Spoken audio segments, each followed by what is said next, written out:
আবারও আলোচনায় পাকিস্তানের বেলুচিস্তান।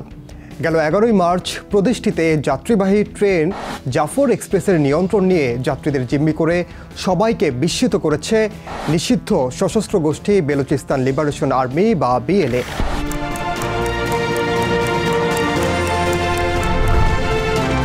বিএলএ কী ধরনের সংগঠন? এই গোষ্ঠীর সদস্য কারা? কেনই বা হঠাৎ করে যাত্রীবাহী ট্রেন জিম্মি করার মতো এত বড় ঘটনা ঘটালো বিএলএ? কেন এবং কিভাবে ভয়াবহ হয়ে উঠল তারা? তাই জানাবো এবারের দৃশ্যপটে। সঙ্গে আছে আমি ওমর ইনান।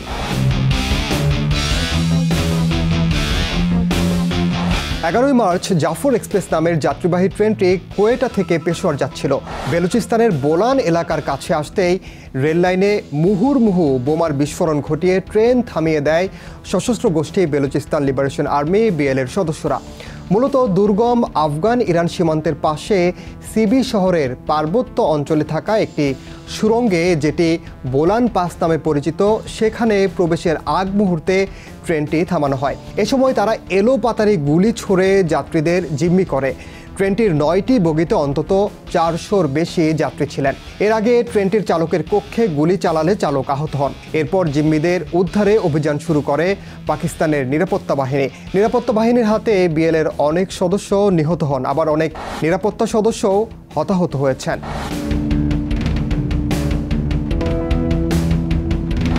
পাকিস্তান, ইরান এবং আফগানিস্তান জুড়ে বিস্তৃত একটি জাতিগত গোষ্ঠীর নাম বেলুচ। এর মধ্যে পাকিস্তানের বেলুচিস্তান প্রদেশ সবচেয়ে বড় অংশের মানুষের বসবাস। এরপরে ইরানের সিস্তান ও বেলুচিস্তান প্রদেশ। এই অঞ্চলটি দুর্গম পাহাড়ি একটি এলাকা। প্রদেশটিতে 1.5 কোটি মানুষের বসবাস। বেলুচিস্তানের বিচ্ছিন্নতাবাদী গোষ্ঠী বেলুচিস্তান লিবারেশন আর্মি বা বিএলএ পাকিস্তানের ভূখণ্ড থেকে বেলুচিস্তান প্রদেশকে স্বাধীন করতে চায়। প্রদেশটির জাতিগত বিদ্রোহী গোষ্ঠীর মধ্যে সবচেয়ে বড় এই গোষ্ঠীটি 2000 সালের মধ্যভাগে যাত্রা শুরুর পর কয়েক দশক ধরে পাকিস্তানের কেন্দ্রীয় সরকারের সঙ্গে দফায় দফায় সংঘর্ষে জড়িয়েছে। বিএলএর দাবি, গ্যাস ও খনিজ সম্পদে সমৃদ্ধ বেলুচিস্তানকে অন্যায়ভাবে কাজে লাগাচ্ছে পাকিস্তান। নিজেদের সম্পদে অন্যরা ভাগ বসানোয় তীব্র আপত্তি তাদের, যে কারণে বেলুচিস্তানের স্বাধীনতার জন্য পাকিস্তানের বিরুদ্ধে লড়াই চালিয়ে আসছে বিদ্রোহীরা। সেজন্য বেলুচিস্তানের পাহাড়ি সীমান্ত অঞ্চলে বেলুচ বিদ্রোহীরা হামলার জন্য বিভিন্ন প্রশিক্ষণের কাজও চালিয়ে আসছে। 2022 সালে পাকিস্তানের সেনা ও নৌবাহিনীর ঘাঁটিতে হামলা চালিয়ে দেশটির নিরাপত্তা বাহিনীকে হতবাক করে দেয়, জানান দেয় তাদের সক্ষমতা। করাচির একটি বিশ্ববিদ্যালয়ে চীনা নাগরিকদের উপর হামলা চালিয়েছে বিএলএ সদস্যরা। এমনকি আত্মঘাতী বোমা হামলায় নারী সদস্যদেরও ব্যবহার করতে দেখা যায় বিএলএ গোষ্ঠীকে। গত বছরও বিএলএ সদস্যরা রেল লাইন উড়িয়ে দেয়। এতে 2 মাস ট্রেন চলাচল বন্ধ থাকে। আবার গেল নভেম্বরে কোয়েটা রেল স্টেশন ছাড়ার আগ মুহূর্তে ট্রেনে আত্মঘাতী বোমা বিস্ফোরণে নিরাপত্তারক্ষী সহ অন্তত 30 জন নিহত হন। বিশ্লেষকরা বলছেন, আগে সরকারি বিভিন্ন ব্যক্তিদের লক্ষ্য করে হামলা কিংবা পাইপলাইন ধ্বংসের মতো ছোট আকারের হামলা চালাতো বিএলএ সদস্যরা। তবে সাম্প্রতিক সময়ে তুলনামূলক বড় আকারের হামলা চালাতে শুরু করেছে এই গোষ্ঠীর সদস্যরা।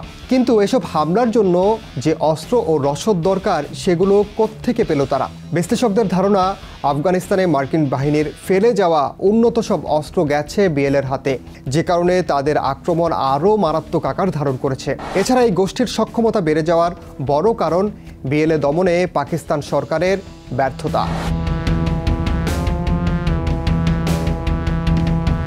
যেমনটা বলছিলাম, বেলুচিস্তান খনিজ ও প্রাকৃতিক সম্পদে সমৃদ্ধ। এখানে গুরুত্ব সব খনি প্রকল্প রয়েছে তামার খনি ও গ্যাস কূপও, যার মধ্যে রেকোডিক সোনা ও তামার খনি প্রকল্প, যেটিকে বিশ্বের বৃহত্তম সোনা তামার খনিগুলোর মধ্যে একটি বলে বিবেচনা করা হয়। আর এটি পরিচালনা করছে বিশ্বখ্যাত প্রতিষ্ঠান ব্যারিক গোল্ড। বেলুচিস্তানে একটি সোনা ও তামার খনি পরিচালনা করছে চীনও। চীনা প্রেসিডেন্ট শি জিনপিংয়ের বেল্ট অ্যান্ড রোড ইনিশিয়েটিভের অংশ হিসেবে প্রায় 1 দশক আগে বেলুচিস্তানে শুরু হয় $6,500 কোটি চীন পাকিস্তান অর্থনৈতিক করিডোরের মেগা উন্নয়ন প্রকল্প। আর এতেই চটে যায় বেলুচ লিবারেশন আর্মি। ধীরে ধীরে পরিস্থিতিও জটিল হতে থাকে। বেলুচিস্তানে চীনা স্থাপনার উপর বেশ কয়েকবার হামলা চালিয়েছে বিএলএ। এর মধ্যে আলোচিত গোয়াদার বন্দরও রয়েছে। মেগা প্রকল্পের অন্যতম বড় অংশ এই বন্দর। পাকিস্তানের অব্যবহৃত সম্পদে হস্তক্ষেপে ক্ষোভ বেড়েছে এখানকার জনগণের মাঝে। অধিকার কর্মীদের অভিযোগ, সাধারণ বেলুচ জনগণের উপর নিপীড়ন চালিয়ে আসছে পাকিস্তানের নিরাপত্তা বাহিনী, যদিও তা অস্বীকার করেছে কেন্দ্রীয় সরকার।